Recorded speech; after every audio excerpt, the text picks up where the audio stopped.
Hi, we are the team The Brownies. My name is Armandi Patel. Samuel Zuniga. And I'm Liz Corsian. Our team picked the project number 3, which was carbon dioxide emission from traffic. For this project, we were asked to create a GUI that shows a traffic simulator, allows users to input simulation parameters, and has 2 buttons, stop and start, which allows the user to stop and start the simulator. We were also asked to display the instantaneous CO2 emissions and fuel consumption from the traffic. And in this video, we will talk about how we went about doing that. To accomplish my first assigned task, I created the car class and all of its functions. Additionally, I provided the code that enabled us to call back the functions and see the simulation. I helped write a program script that performs user input functions such as outputting any total number of cars of different types as requested by the user. I programmed the interface and formatted its mechanism to make cars appear and disappear within 3 different lanes when the simulation is underway from right to left. To format the car's appearance, I wrote a code to display them as small rectangles by using carDraw and rectangle function and command. After setting the appearance as rectangles, I added distinct colors to the cars with the help of setColor function. These are the steps I took to accomplish my individual tasks.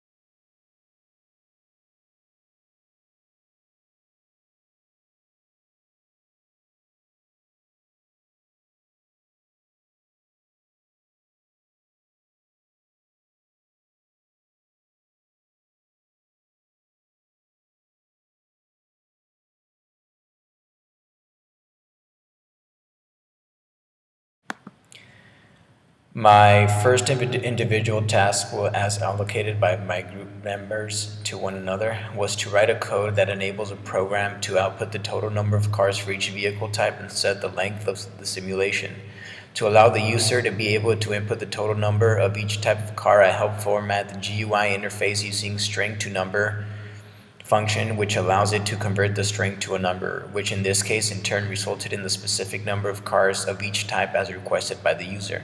This would correspond to the relevant tag on the GUI, which is where the user can easily input the desired data.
My contribution for my individual task was to find ways to interpolate the fuel economy for speeds in between 59 and 85 miles per hour and calculate and display the instantaneous carbon emission and how much CO2 is being emitted per hour, and also calculate the instantaneous total rate of fuel consumption, and finally calculate the instantaneous average speed of all the cars. In order to complete this task, I called this into the GUI after defining the fuel economy for each type of car in the car class. According to my code for this segment, M1 represents one type of car and M2 represents another type of car. Therefore, by incorporating if-else statements, the fuel economy for each type of car could be calculated in the GUI based on which type of M of cars was being considered. Finally, by writing basic and simple mathematic and Matlab operation and functions in the code, I was able to calculate and display the instantaneous carbon emissions per hour by all cars, total rate of fuel consumption, and average speed of all cars. The remaining details about the mathematical formulas are described later on in this report.